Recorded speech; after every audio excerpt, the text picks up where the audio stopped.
बंधुओं नमस्कार। और आप कल सुन रहे थे कि कैसे काल यवन भस्म हो गया और द्वारकापुरी का निर्माण करने के बाद अपने बंधु बांधवों को वहाँ पर सुरक्षित भगवान ने भेज दिया और स्वयं एक दूसरे दरवाजे से उस महल की दीवार से महल के दरवाजे से अकेले ही बाहर निकल आए। तो बाहर काल यवन ने सोचा कि यही पुरुष वासुदेव है और चूंकि ये अकेला निशस्त्र आ रहा है तो मैं भी इससे अकेला ही लड़ूंगा।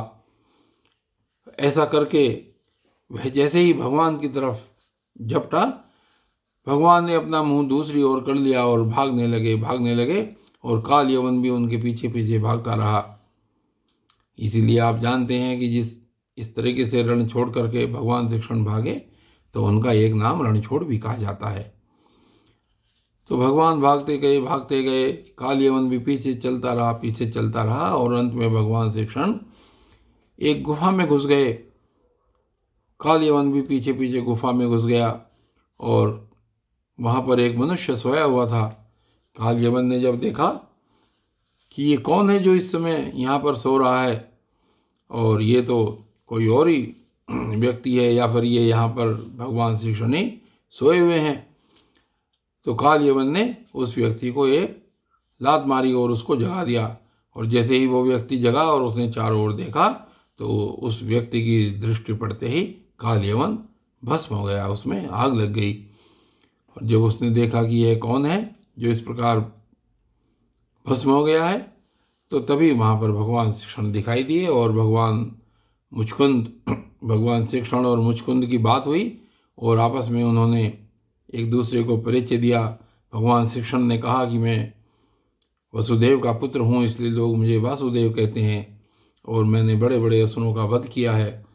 और ये जो मुचकुंद वहाँ पर सोए हुए व्यक्ति थे, मुचकुंद ने देवताओं की बहुत बड़ी सहायता की थी लड़ने के लिए। तो इस वजह से वो जब बहुत थक गए तो देवताओं ने कहा कि महाराज अब आप बहुत दिन लड़ चुके, आप कहीं जाकर सो जाइए। और उन्होंने कह दिया कि जो व्यक्ति आपको जगाएगा वो उसी समय भस्म हो जाएगा। और इस तरीके से जब काल यवन ने लात मारकर मुचकुंद को जगाया तो काल यवन भस्म हो गया। तो ये दोनों के बीच में वार्ता हुई और आज कल के आगे की वीडियो यहाँ पर जिस समय मुचकुंद को पता चल गया कि ये मेरे सामने स्वयं भगवान श्री कृष्ण खड़े हुए हैं, तो उसने आनंद से भरकर भगवान के चरणों में प्रणाम किया और भगवान की स्तुति की। मुचकुंद ने कहा, प्रभु, जगत के सभी प्राणी आपकी माया से अत्यंत मोहित हो रहे हैं। वे आपसे विमुख होकर अनर्थ में ही फंसे रहते हैं और आपका भजन नहीं करते। वे सुख के लिए घर गृहस्थी के उन झंझटों में फंस जाते हैं जो सारे दुखों के मूल स्रोत हैं। इस तरह स्त्री और पुरुष सभी ठगे जा रहे हैं। इस पाप रूप संसार से सर्वथा रहित प्रभो, यह भूमि अत्यंत पवित्र कर्म भूमि है। इसमें मनुष्य का जन्म होना अत्यंत दुर्लभ है। मनुष्य जीवन इतना पूर्ण है कि उसमें भजन के लिए कोई भी असुविधा नहीं है। अपने परम सौभाग्य और भगवान की अहेतुक कृपा से ही उसे अनायास ही प्राप्त करके भी जो अपनी मति गति असत संसार में ही लगा देते हैं और तुच्छ विषय सुख के लिए ही सारा प्रयत्न करते हुए घर गृहस्थी के अंधेरे कुएं में पड़े रहते हैं, भगवान के चरण कमलों की उपासना नहीं करते, भजन नहीं करते, वे तो ठीक उस पशु के समान है जो तुच्छ शरण के लोभ से अंधेरे कुएं में गिर जाता है। भगवान, मैं राजा था, राज्य लक्ष्मी के मत से मैं मत वाला हो रहा था। इस मरने वाले शरीर को ही तो मैं आत्मा अपना स्वरूप समझ रहा था और राजकुमार, रानी, खजाना तथा पृथ्वी के लोभ मोह में ही फंसा हुआ था। उन वस्तुओं की चिंता दिन रात मेरे गले लगी रहती थी। इस प्रकार मेरे जीवन का यह अमूल्य समय बिल्कुल निष्फल व्यर्थ चला गया।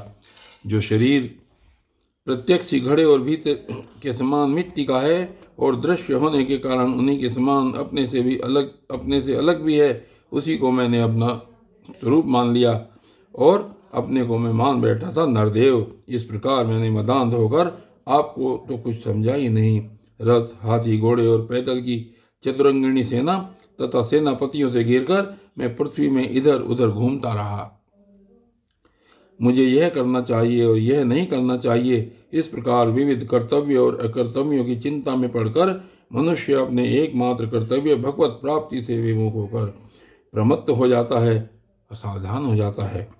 संसार में बांध रखने वाले विषयों के लिए उसकी लालसा दिन दूनी रात चौगनी बढ़ती ही जाती है, परंतु जैसे भूख के कारण जीभ लपलपाता हुआ सांप असावधान चूहे को दबोच लेता है, वैसे ही काल रूप से सदा सर्वदा सावधान रहने वाले आप एकाएक उस प्रमादग्रस्त प्राणी पर टूट पड़ते हैं और उसे ले बीतते हैं, जो पहले सोने के रथों पर अथवा बड़े बड़े गजराजों पर चढ़कर चलता था और नरदेव कहलाता था। वही शरीर आपके अबाध काल का ग्रास बनकर बाहर फेंक देने पर, पक्षियों की विष्ठा धरती में गाड़ देने पर सड़कर कीड़ा और आग में जला देने पर राख का ढेर बन जाता है। प्रभु, जिसने सारी दिशाओं पर विजय प्राप्त कर ली है और जिससे लड़ने वाले संसार में कोई रह नहीं गया है, जो श्रेष्ठ सिंहासन पर बैठता है और बड़े बड़े नरपति जो पहले उसके समान थे अब जिसके चरणों में सिर झुकाते हैं, वही पुरुष जब विषय सुख भोगने के लिए जो घर गृहस्थी की एक विशेष वस्तु है स्त्रियों के पास जाता है, तब उसके हाथ का खिलौना उनका पालतू पशु बन जाता है। बहुत से लोग विषय भोग छोड़कर पुनः राज्यादि भोग मिलने की इच्छा से ही दान पुण्य करते हैं और मैं फिर जन्म लेकर सबसे परम स्वतंत्र सम्राट हूँ, ऐसी कामना रखकर तपस्या में भली भांति स्थित हो शुभ कर्म करते हैं। इस प्रकार जिसकी तृष्णा बढ़ी हुई है वह कदापि सुखी नहीं हो सकता। अपने स्वरूप में एक रस से स्थित रहने वाले भगवान जीव अनादिकाल से जन्म मृत्यु के संसार के चक्कर में भटक रहा है। जब उस चक्कर से छूटने का समय आता है तब उसे सत्संग प्राप्त होता है। उसी क्षण संतों के आश्रय कार्य कारण रूप जगत के एकमात्र स्वामी आप में जीव की बुद्धि अत्यंत दृढ़ता से लग जाती है। भगवान, मैं तो ऐसा समझता हूँ कि आपने मेरे ऊपर परम अनुग्रह की वर्षा की, क्योंकि बिना किसी परिश्रम के अनायास ही मेरे राज्य का बंधन टूट गया। साधु स्वभाव के चक्रवर्ती राजा भी जब अपना राज्य छोड़कर एकांत में भजन साधन करने के उद्देश्य से वन में जाना चाहते हैं, तब उसके ममता बंधन से मुक्त होने के लिए बड़े प्रेम से आपसे प्रार्थना किया करते हैं। अंतर्यामी प्रभु, आपसे क्या छिपा है, मैं आपके चरणों की सेवा के अतिरिक्त और कोई भी वर नहीं चाहता, क्योंकि जिनके पास किसी प्रकार का संग्रह परिग्रह नहीं है अथवा जो उसके अभिमान से रहित हैं, वे लोग भी केवल उसी के लिए प्रार्थना करते रहते हैं। भगवान, भला बतलाइए तो यही सही मोक्ष देने वाले आपकी आराधना करके ऐसा कौन श्रेष्ठ पुरुष होगा जो अपने को बांधने वाले सांसारिक विषयों का वर मांगे। और आगे मुचुकुंद कहते हैं कि इसलिए प्रभु, मैं सत्वगुण, रजोगुण और तमोगुण से संबंध रखने वाली समस्त कामनाओं को छोड़कर केवल माया के लेश मात्र संबंध से रहित गुणातीत एक अद्वितीय चित स्वरूप परम पुरुष आपकी शरण ग्रहण करता हूँ।